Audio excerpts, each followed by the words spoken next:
Hola, buenas tardes a todos y todas. Bienvenidos y bienvenidas a este espacio, a nuestras entrevistas de los martes en Esse, Veggie, donde lo que queremos contigo es compartirte información sobre una alimentación vegana, sobre una alimentación basada en plantas, contarte historias también de personas que están en este mundo, que han tenido esa transición, muchas veces desde la alimentación omnívora a una alimentación vegana basada en plantas.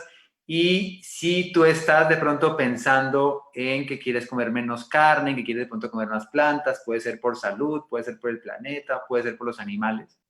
Nosotros queremos ayudarte a que sea fácil para ti ese proceso.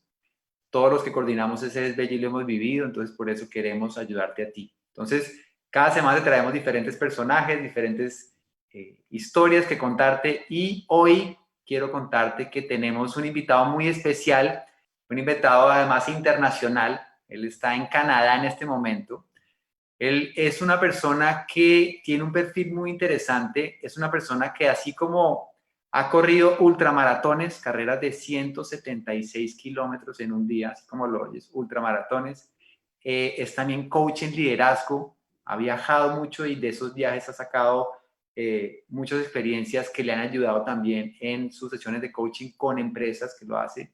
También ha sido creador de un festival de cine, el primer festival internacional de cine vegano, y es una persona además muy amable, muy dispuesta a compartir su historia y a ayudar a otros. Entonces, sin más preámbulo, le doy la bienvenida a Shawn Stratton desde Canadá. Esto va a ser en inglés, yo voy a estar traduciendo en simultánea, entonces espero que lo aprovechen. Shawn, welcome to this space, welcome to Esse. It's a pleasure to have you, for having you here. Well, thank you very much. I really appreciate being here, and that was a wonderful introduction. I understood about half of it. que muchas Muchas gracias. gracias. Gracias por la presentación y que entendió la mitad. Sean, you speak a little bit Spanish. I mean, a few words, right? Yeah. I speak enough to get in trouble, I say. Dice que habla lo suficiente como para meterse en problemas. Entonces muy bien. I need to learn more. ¿Pardon? I want to learn more. You want to learn more? Well, you're welcome to do it through us. Que quiere aprender un poco más de español. Entonces, voy a empezar con la primera pregunta, que es la pregunta que le hacemos a todos nuestros entrevistados, y es ¿cómo empezó una alimentación basada en plantas? So, Shawn, please, our first question to you will be, how did you start on a plant-based or vegan way of eating, vegan way of life? Please tell us how your story goes. Yeah, it was really my wife's doing. Realmente fue mi esposa que me llevó. It seems to be common for a lot of men in the plant-based world. Dice que es muy común para muchos hombres en el mundo basado en plantas. Yeah, my wife, who is a physician and an athlete, was training for a marathon and was having some injuries, and listened to a podcast, and she heard that you can recover faster from injuries, especially athletic injuries, when on a plant-based diet. Entonces dice que su esposa es médica y además atleta y estaba entrenando para for an Ironman. At that point, she's done Ironmans, but at that point it was a marathon. Okay, estaba entrenando para una maratón. Boston. La maratón de Boston, ok. Y se dio cuenta y escuchó que se podía recuperar mucho más rápido a través de una alimentación basada en plantas. Ajá. And so she decided overnight to go vegan. She did a 30-day challenge with Colleen Patrick Goodrow. Okay. And I was supporting her. And you got pulled in.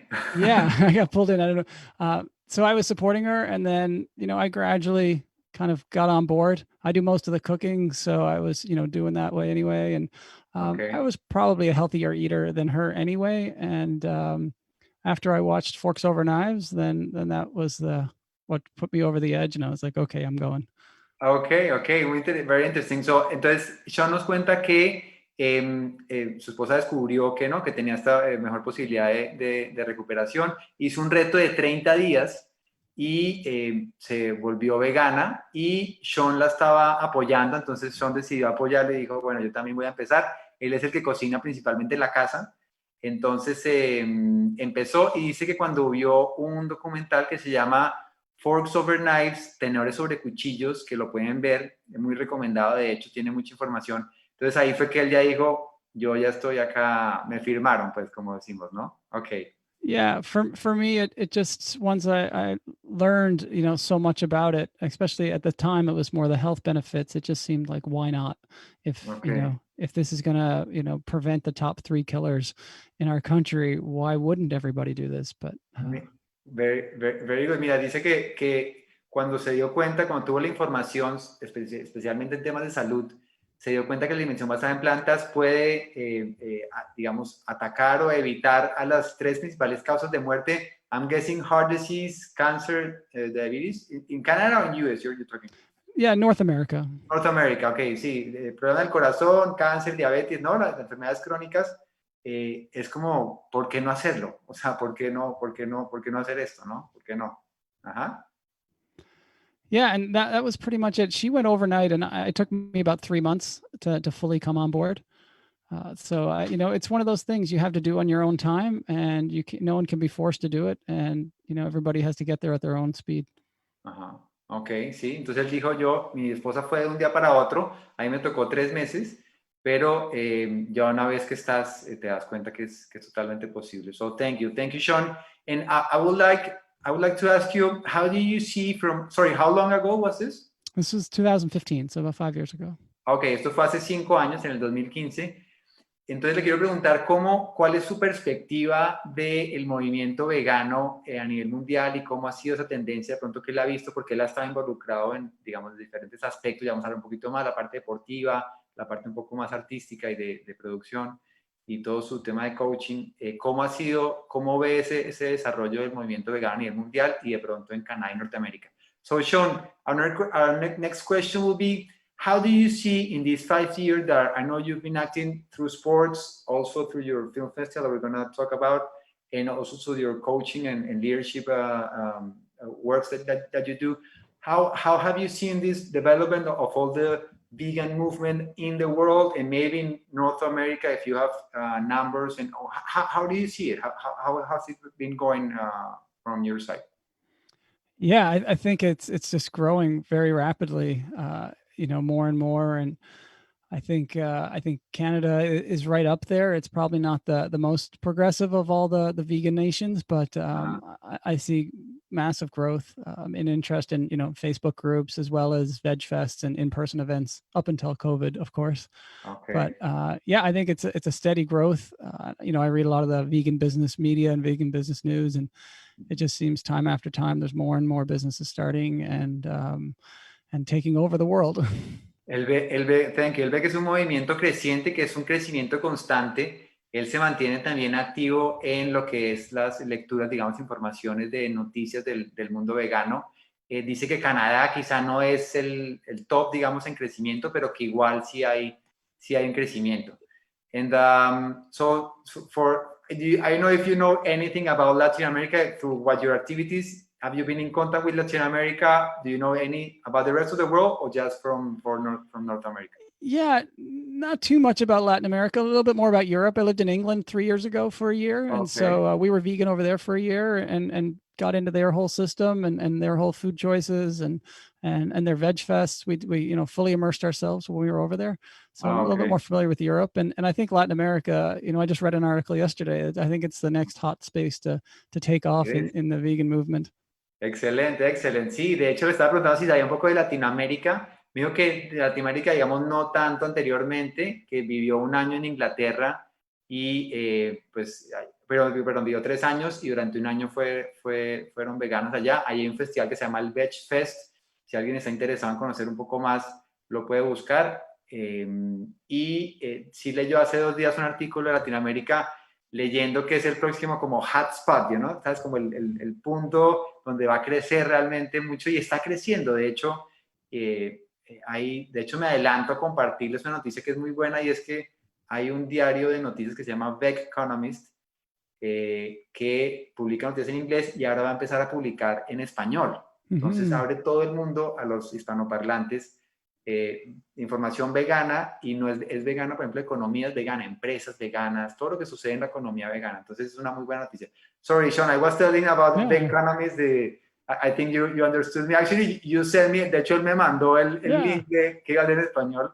You sent me the link that it was going to happen, the economies in Spanish. And I think Brazil as well. I think Brazil has got Ajá. some really fast developing plant-based businesses there, and some competitors in the plant-based meat space as well. And Ujú, Chile, I hear of a few companies out of Chile as well. So ujú. yeah, I think it's only a matter of time that the growth really takes off in Latin Y America. él ve que es solamente un tema de tiempo en el que empieza a crecer. Brasil tiene, de hecho, tiene unos productos Facenda Futuro, como Haciendo Futuro, Mm. que son carnes, esos productos, digamos, de transición veganos. Chile también tiene unos que se llaman Nuts, I think it's the name of bueno, una empresa Mm-hmm. chilena que también está haciendo productos veganos. Entonces, él dice que es un tema de tiempo, ¿no? Okay, Shawn, so I would like to start with the vegan film festival, international vegan film festival, and how has been this experience for you? Why did you create this? Where did this idea came from? Le estoy preguntando que de dónde surgió la idea de crear un festival internacional de cine vegano, que Sean es la persona que lo hace a nivel mundial, él es. Entonces, please tell us where did this idea came from and how has been the experience been for you?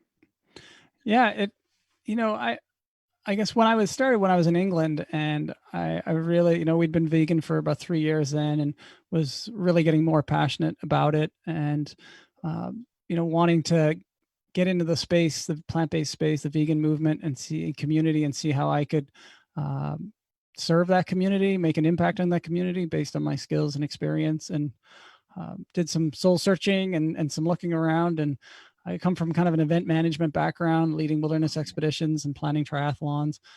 And I thought, maybe I can plan some events, and was looking into Veg Fests. And at the time, we'd moved back to Canada, and we had, 3 small children. And so Veg Fest at the time it was too much to take on. Okay. And yeah, do you want to go from there? Ya, ya.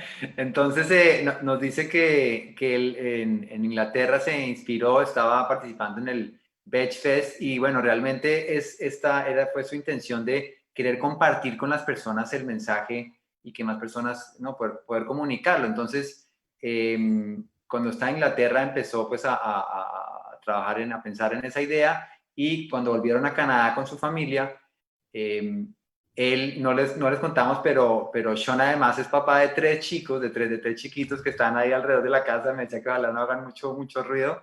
Entonces dijo, ok, de pronto el Veg Fest es algo demasiado grande. Se me pasó a compartirles que él viene de una familia, digamos que ha tenido experiencia en organización de eventos, ha organizado también, por ejemplo, eventos deportivos. Entonces dijo, puedo organizar un evento que sea de cine. Y dijo, el Veg Fest de pronto es un poco demasiado porque pues tengo 3 chicos y hay que encargarse de ellos también, pero decidió empezar con el Film Festival. So you started the Film Festival when you were in Canada, and how has been the experience been until now? What have you seen from the public? How has been the response?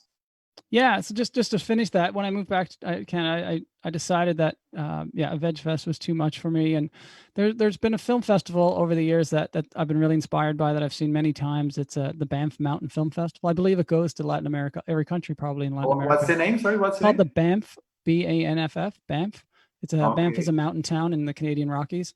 The okay, Banff Mountain Film Festival. It's a mountain adventure film festival, and they okay. do a world tour. And so I've seen it for 20 years all over, and so that, I got thinking about vegan documentaries and how powerful they were for me and my family in turning us vegan. And I thought maybe I can bring a film festival to Ottawa. And I did some research, and I realized that there were no vegan film festivals anywhere in the world. Uh-huh. And so I guess the opportunist in me thought, well, why not me? Why not Okay, us? And okay. let's start one, because I think there really is a big need for it, because the documentaries in the plant-based movement are so powerful for helping people decide to make the switch. Entonces Sean lo que veía era que pues los documentales, por ejemplo, del mundo vegano, alimentación vegana, tenían mucho poder de comunicación y dijo, pues, ¿por qué no hacer un festival de cine? Y él estaba en Ottawa, en Canadá, en Ottawa, en Canadá, y se dio cuenta que no había ningún festival de cine vegano en el mundo. Y dijo, bueno, esto es, como dijo el oportunista a mí, el que vio la oportunidad, dijo, ¿por qué no? ¿Por qué no lo hago yo? O sea, ¿por qué no comienzo esta idea del festival de cine? Okay, and how has been the response, the public, how has been the experience, how has it been for you? Yeah, it's been great. It's been growing every year. I think the first year was it was more challenging because people never expected it. It's not like I'm another plant-based meat company. It was so physical, right? I mean, it was It's the so. first ever film festival in the world based on I mean, vegan it themed was not films. online. It was like you have Yeah, to in person in Ottawa. Yeah. in person. Okay, okay. Yeah, yeah. And so it took a lot of education of telling people, because people ask, well, what's a vegan film festival? Like, do you just eat vegan food and watch movies, or what is it? And Yeah. I explained it's a vegan themed film festival. So all the movies, all the films are vegan themed Okay. in one of Entonces, our 4 categories. ok, entonces cuando empezó la gente le preguntaba, pero ¿y qué es un festival de cine vegano? Porque esto fue todo en físico, o sea, esto era un lugar físico, no era inicialmente, pues no era online. Entonces la gente le decía, pero ¿cómo es eso? Es como voy y me das comida vegana y voy a cine, o cómo funciona. Él decía, no, es un festival en el que el tema es vegano, o sea, el tema de las películas es el tema vegano, alimentación basada en plantas. Ajá. Yeah, and so that was a bit of a challenge, but the vegan movement and the vegan community here in Ottawa got behind it, and were really supportive, and we had a great turnout. We had a great festival, the first one, and you always want more people to come, but I think we had probably maybe 150 people or so, Okay. and we had, I think, 29 films from 8 countries around the world. Okay. At the time, I didn't know if I was going to get 2 films or 1 film or 100 films. So I was happy with that. I was happy with the diversity of films as well. Ajá. Mira que el primer ejercicio que hice, el primer resultado, fueron unas 150 personas, tuvieron 29 películas de 8 países, y él decía, bueno, yo al principio no sabía si iba a haber solamente 2 películas, de pronto esto no tenía acogida, pero la comunidad de Canadá lo apoyó y hubo acogida. Okay. And since then, you've been doing it again, you've been, I guess, learning from your experience, and I know you're planning a next one, right? Yeah, absolutely. So last year was our second year, and we had 39 films this time from 12 or 13 different countries around the world. Okay. So that was really exciting to see that growth, that steady growth, and the diversity and the expansion of the filmmakers around the world.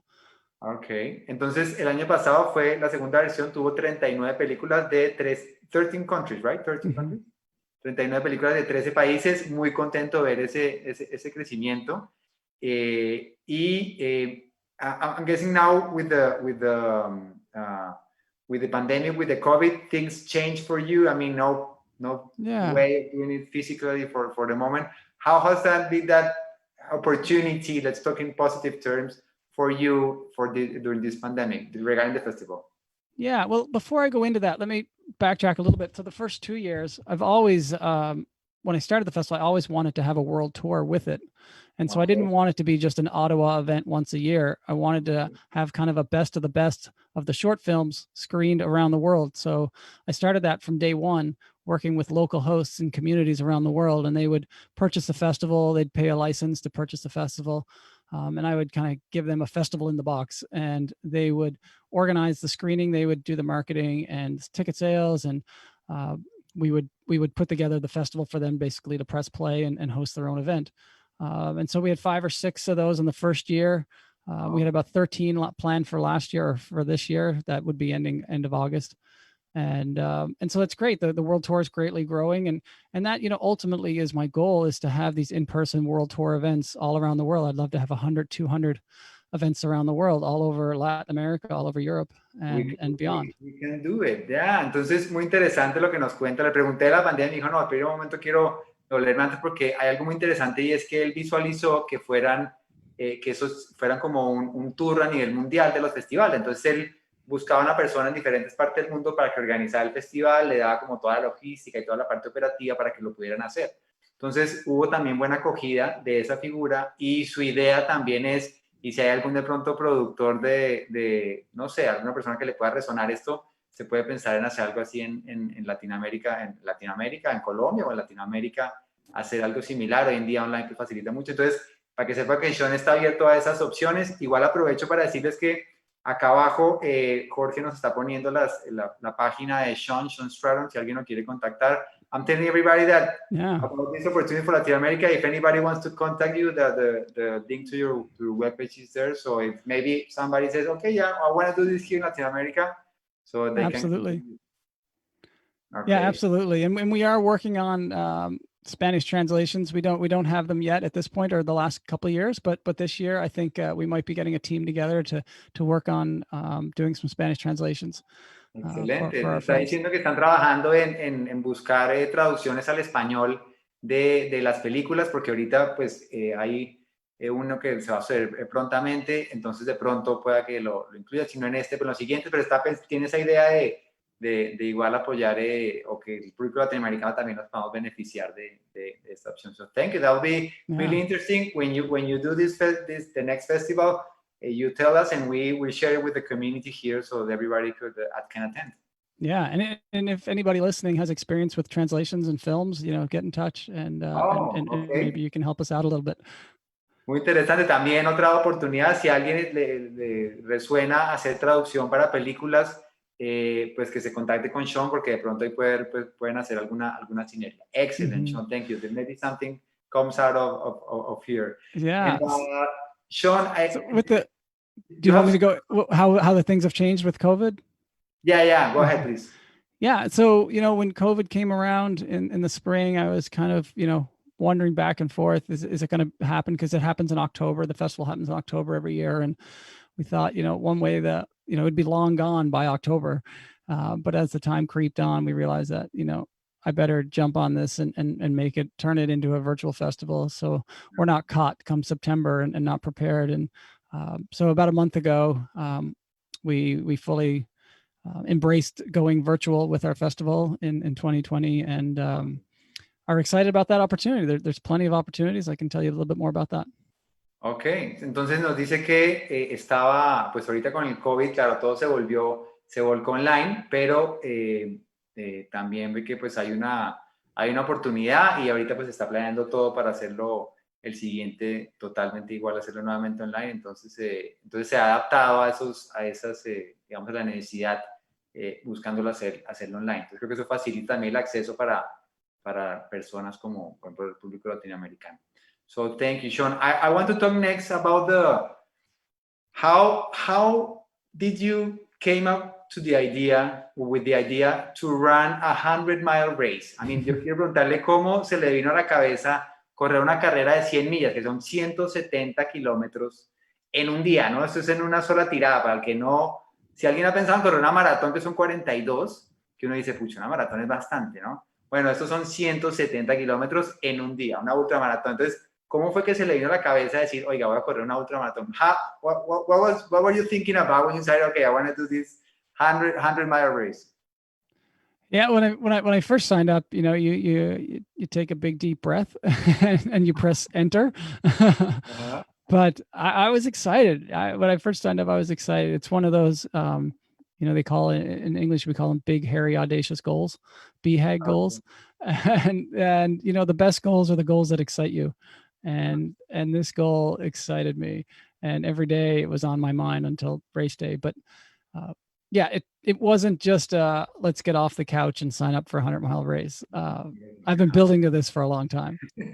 Claro, dice que bueno, muy emocionado cuando se inscribió. Dice con esas decisiones que tomas, ¿no? Como una relación profunda y lo haces, que son esas decisiones que te asustan un poco también, que te motivan. Y dijo, bueno, no fue como que yo saltara del sofá, ¿no? Que no sé, había en televisión todo el día, saltar del sofá, inscribirte en la carrera de 100 millas, ¿no? Que ya había recorrido un camino para hacer esta carrera. Entonces, so Shawn, but you did the race. I mean, I'm guessing was a challenge. I mean, for anybody, I think as well as the winner may say it's been a challenge. But what were your maybe your main learnings from that experience that you can apply in your life, and maybe also your coaching? I'm guessing you apply many things from that experience. What would you share with the audience? Yeah, it was definitely a life impacting experience. It was 100 miles, so 160 kilometers in the Canadian Rockies with 7,000 meters of elevation gain. And it took me 28 hours to finish. Sorry, 7,000 meters? 7,000 meters, yeah, elevation gain in the 24 hour, in the Okay, 100 miles. like you go up, okay, wow.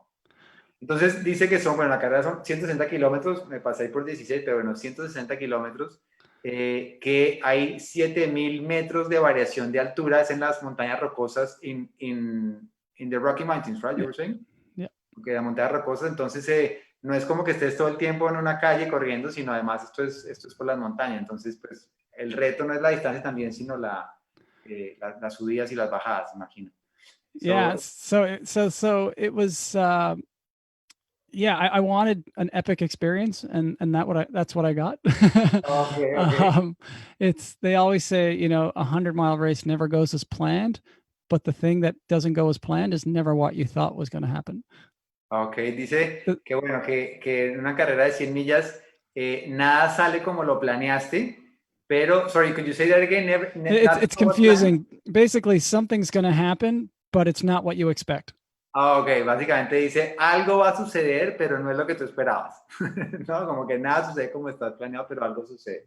Igual. Ok.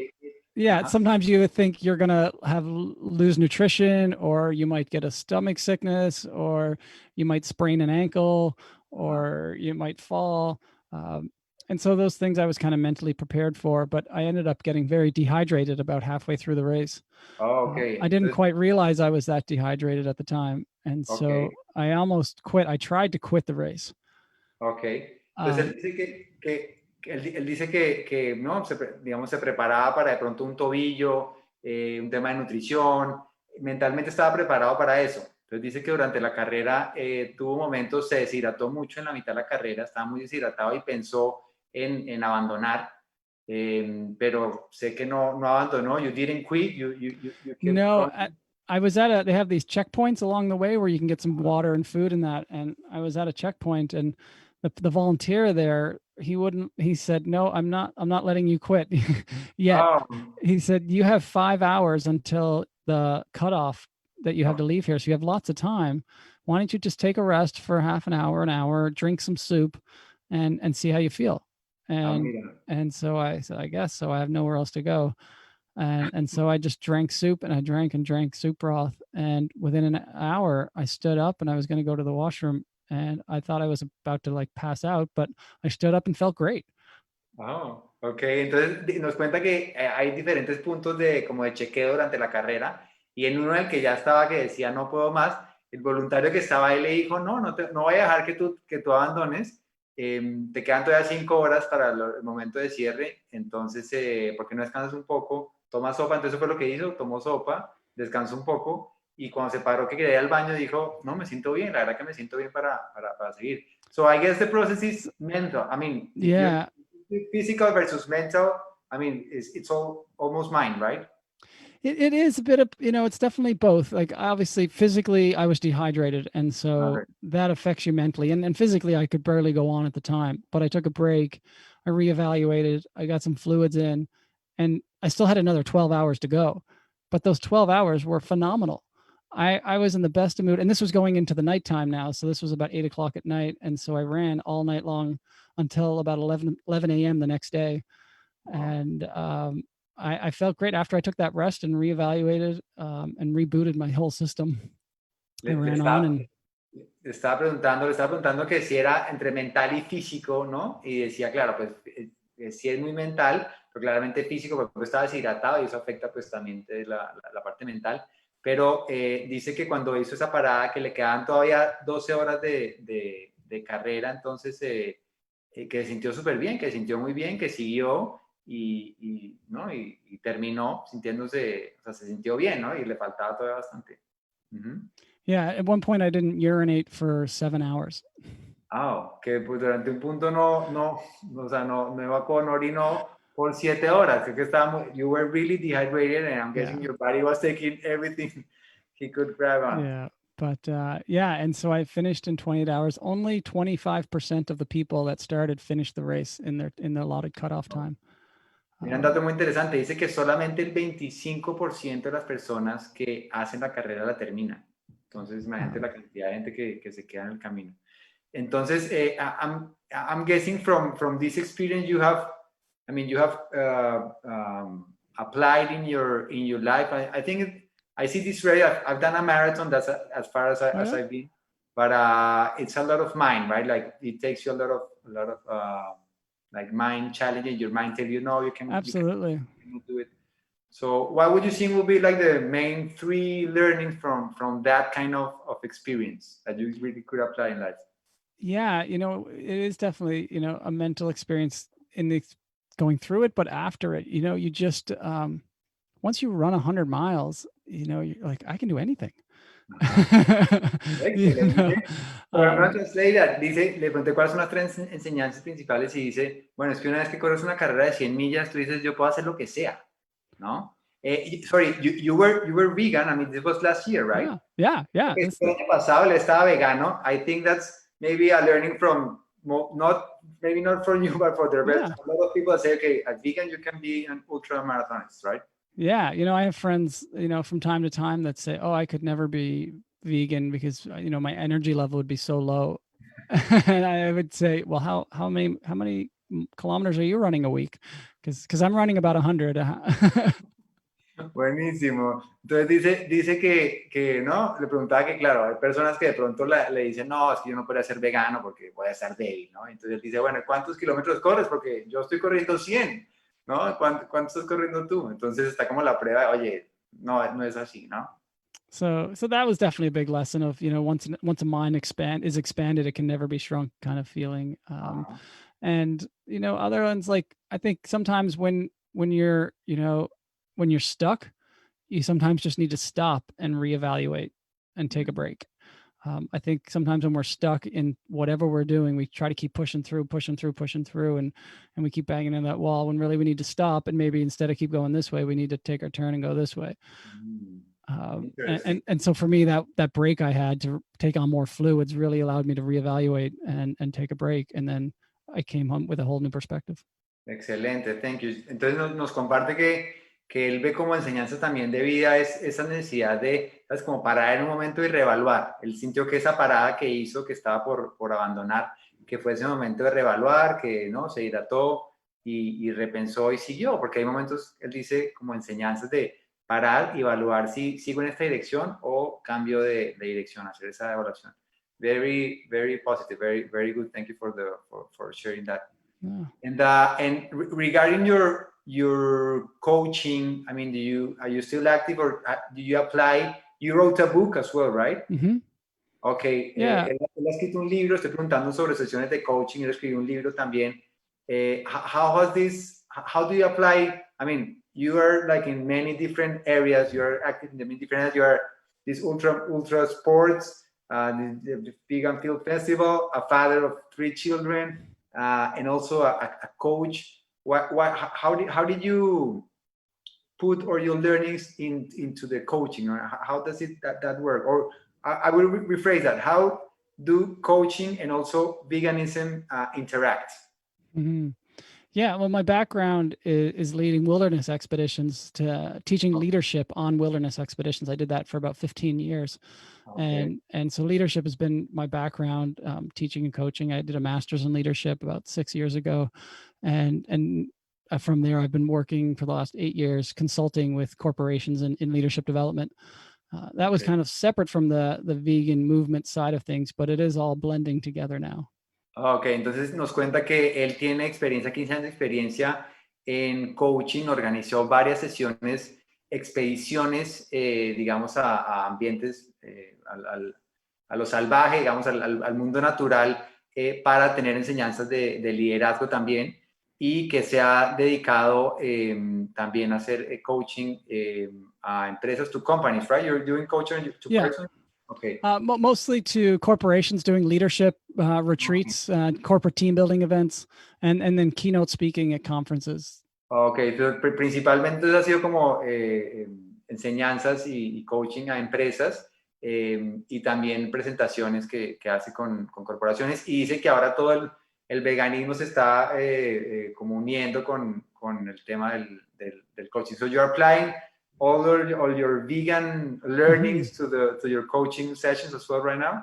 Yeah, absolutely. And I think I'm applying my leadership background to the vegan movement. I like to think of myself, owning and running a film festival in the vegan movement as a leader in the vegan space, and an emerging leader, I guess you would say. There's a lot of people that have come before me, but and so a lot of those lessons and skills I've learned over the years in coaching and teaching and being in leadership positions, it stays with you in whatever you do, whether it's parenting or work. And one of the biggest ones I take is I take very seriously is just being a role model, and being a role model for my kids, but being a role model for my community. And I think that's one of the best ways that vegans can encourage other people to follow their path into the vegan movement, into the plant-based movement, is just being a great role model instead of telling them they should be. Just do it and being a good example of having a great lifestyle. Thank you. Entonces dice que algo muy valioso es la importancia de ser un ejemplo, de no solamente ir diciendo esto es lo que debes hacer, sino realmente ser un ejemplo, y que eso es lo que inspira más, decir, oye, tienes que hacer esto, tienes que no volverte vegano, poco sin explicación, sino más bien ser un ejemplo. Y dice que también es un ejemplo para sus hijos, por ejemplo. Entonces que lo importante es ser ese ejemplo. And Shawn, what would you say if there is any, or you see any difference in this audience? We have entrepreneurs and people that are developing projects, big or small. What would you say if there is any difference between I would say a vegan entrepreneur, a vegan entrepreneurship, and like let's say a non-vegan entrepreneurship? Is there any difference? It's just the same. How do you see that they're talking about the entrepreneurial side of things? I would say the biggest difference is, in a generalization, is vegan entrepreneurs are very very mission based. And there are some, entrepreneurs are like that as well, but they may be more problem solving. What problem can I solve to make money? Or what problem can I solve to support whatever? Whereas, I've heard many vegan businesses described, and I described the film festival this way, as a mission with a business, instead of a business with a mission. Excellent, let me translate. Entonces, le pregunté cuál es esa diferencia, que si puede haber una entre emprendimientos, porque sé que tenemos público que son emprendedores, en emprendimientos, digamos, veganos y no veganos. Y él dice que lo que él ve es que el emprendedor vegano tiene una gran, como una gran misión, ¿no? O sea, porque se conecta, digamos, con si está haciendo un emprendimiento dentro de lo vegano, claramente. Entonces, dice que no necesariamente es solo como resolver un problema, sino que hay una misión detrás. Y entonces dice que, por ejemplo, el Festival Internacional de Cine Vegano, que es, it's a mission with a, what do you say? It's a purpose. A mission with a business. Una misión con un objetivo, entonces es de una misión como negocio, ¿no? O sea, realmente está el corazón puesto en la tarea como tal. Igual, si alguien tiene preguntas, los que están escuchando nos pueden escribir dudas que puedan tener. So, anything additional to tell to our audience regarding entrepreneur? I think that's the biggest difference if you ask for one, and that I meet that, and I think it's just plant-based entrepreneurs right now, we feel like we're, at the tip of the iceberg in terms of like the amount of growth that's potential. It's maybe like where software was in the late 1990s. I think there's just massive growth potential. Él dice que hay mucho potencial de crecimiento en el mundo vegano, y si acá hay alguien que está escuchando esto, que tiene un emprendimiento que no es vegano, no importa. De hecho, les comparto, yo también, yo soy emprendedor vegano. Entonces, escríbanos y contáctenos porque si te interesa, te resuena esto, contáctanos para ver si te puede sonar. Pero él dice que ese, no, básicamente hay que mantener como esa misión. And anything else you think it could maybe inspire the audience to, I would not say only entrepreneur, but regarding veganism, because people here, our audience, a lot of people are not vegan. I know most people that are here are not vegan and they are not plant-based, but I know people are interested in, okay, maybe I eat less meat, I eat more plants. What would you tell people? Why should they do this diet? Why should they start this? Let's talk about food, but may apply to the whole lifestyle. But what would you say, people? What will be your benefit? Why do this? Yeah, well, the big three reasons to do it are for your health, your personal health, the health of the planet, the environment, and animal agriculture, the health of the animals. And we, you can go into the details of that if you want, but I think that the biggest thing people need to do or could do is educate themselves.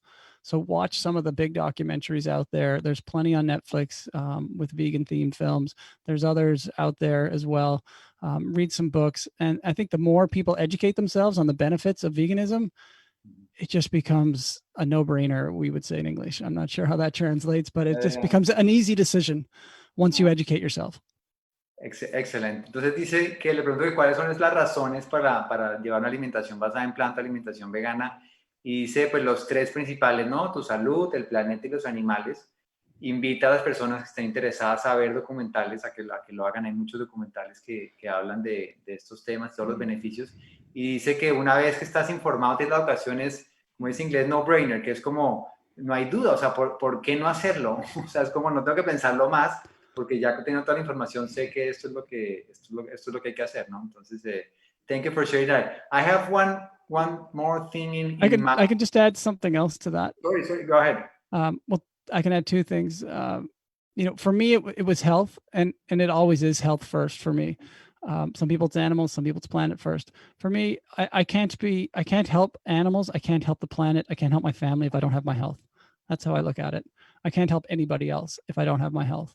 And so for me, that's health is always number one. The animals and planet are close number two. But everybody out there, their health is the most important thing because they can contribute and have a meaningful life without quality health.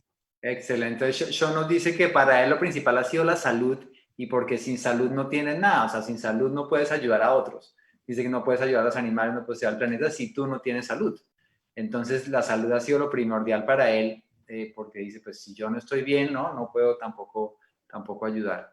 Entonces, Shawn, I have one more thing in mind for you, and I see that you're really like an action guy. I mean, you've been in so many areas, you've done so many things, these trips, I'm guessing, and the marathon and the film festival, and like you've done a lot of entrepreneur. What would you say now talking to people, or what do you see people need to really make the decision and start a new entrepreneur, maybe in the vegan business or not, maybe not in the vegan business, but entrepreneur? What would you say? It's like what would you say to inspire people? Say, maybe just do it. Or what would you say the main things that people should focus on when planning to start an entrepreneurship? Yeah, I kind of go back to three things to think about. What are you really good at? Mm-hmm. What problems need to be solved? And what do you love to do?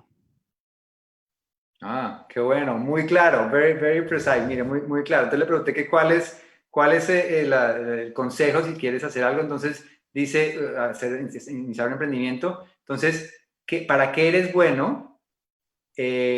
What are you good at? The second? What problem needs to be solved? ¿Qué problema necesita resolverse y qué amas hacer? Está simple, ¿no? Mira, tres cosas, ¿no? Tres cosas muy sencillas. ¿Para qué es bueno? ¿Qué problema necesita resolverse? ¿Y qué amas hacer? Entonces, creo que very, very practical tips. I mean, I think that's a really starting point.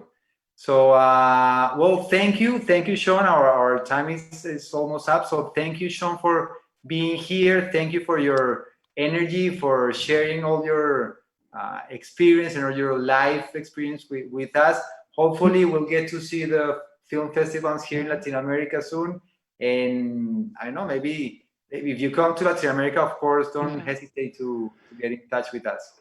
Yeah, and let me just add, I'm pretty sure, like, it's coming even today. I was talking about it. I think we're going to be able to have a Spanish night in the film festival. So the film festival is going to be a week long online, and all the films are going to be online over a week. But I'm pretty sure I'm going to be able to manage one night of probably 4 or 5 short films that are all being Spanish. So stay tuned. Check out our website, theivff.com. Okay. And we'll have all the details there. But we're coming to Latin America soon. Thank you. Mira, una muy buena noticia. Entonces nos dice que el festival dura una semana, pero que está buscando tener un día que sea en español, pues que sea dedicado I'm guessing films in Spanish or they will be They will be subtitles, yeah. Tendrá entonces una noche que sea dedicada en español. Eso tiene diferentes modalidades, después te vas a enterar diferentes modalidades de ser, digamos, adquirir las entradas para el festival. Entonces, una noche que sea en español, entonces él dice, manténganse en línea para que estén conectados y puedan conocer un poco más.